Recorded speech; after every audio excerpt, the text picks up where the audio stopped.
Кайырлы күн, кыздар, келинчектер. Биз болгар бурчун кыска сактоо көрсөтөбүз.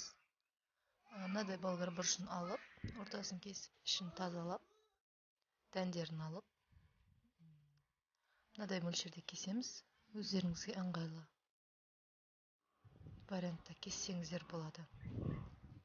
Және де одноразовый пакетке бөлүп тамакка бір кататындай етіп салсаңыздар болады.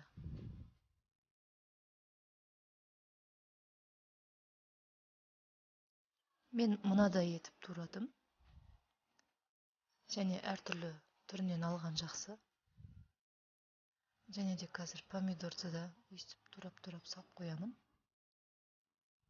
Әртүрлінен болса, цветтері әдемі көрінеді.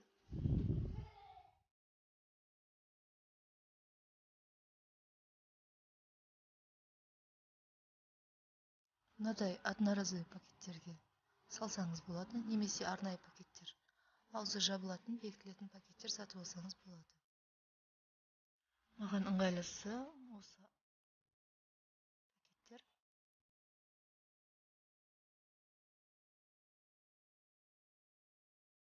Осылай ашып дайындап аламыз да.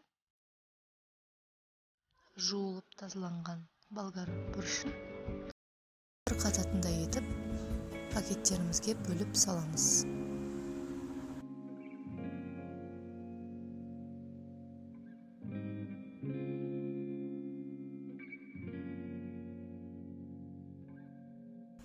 Менде бұндай пакеттерден 25-30 шақтай шықты.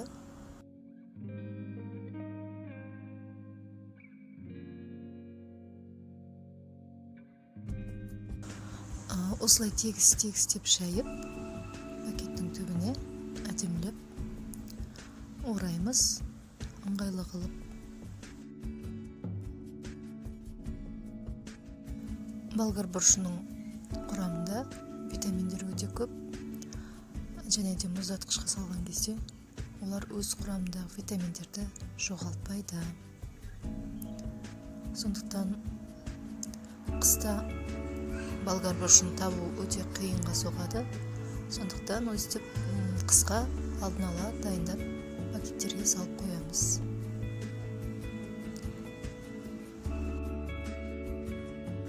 Морозильникке қатырып, бір тамақ қатқанға, әрбір тамақ қатқан кезде біреуін шығарып қойып қоссаңыз болады. Бір тамақ жасаған кезде біреуін қосып жібересіз, ал біреуін шығарып кейін ертіп, қайта морозильникке салсаңыз, ол жарамайды. Сондықтан бір салатынға дайындап, осылай жинастырып, пакеттерге бөліп салсаңыз болады. Болгар бурчунун әртүрлі болғаны жақсы, себебі көзге де әдемі көрінеді. Тамақ жасаған кезде де тамағыңыздың түрі әдемі болады.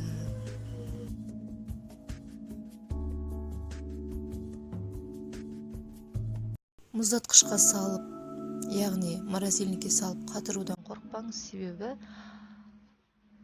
бойындағы витаминдерді сақтайды және сол күйінде сақталады.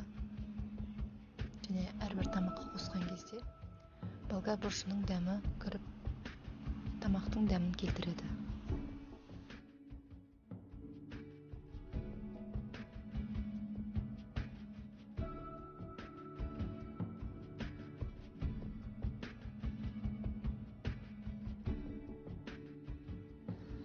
Міне осылай бөліктерге бөлінді.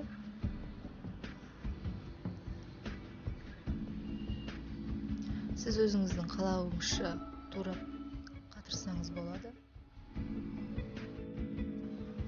Біздің отбасымыз шағын болғандықтан бізге осылай жарайды. Ал егер отбасыңыз үлкен болса, көбірек салып қатырсаңыз болады.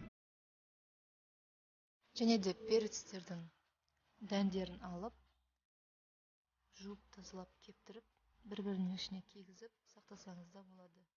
Кейін ішіне дайын фарштарыңызды салып, фаршировать жолын теріс таңдасаңыздар да болады.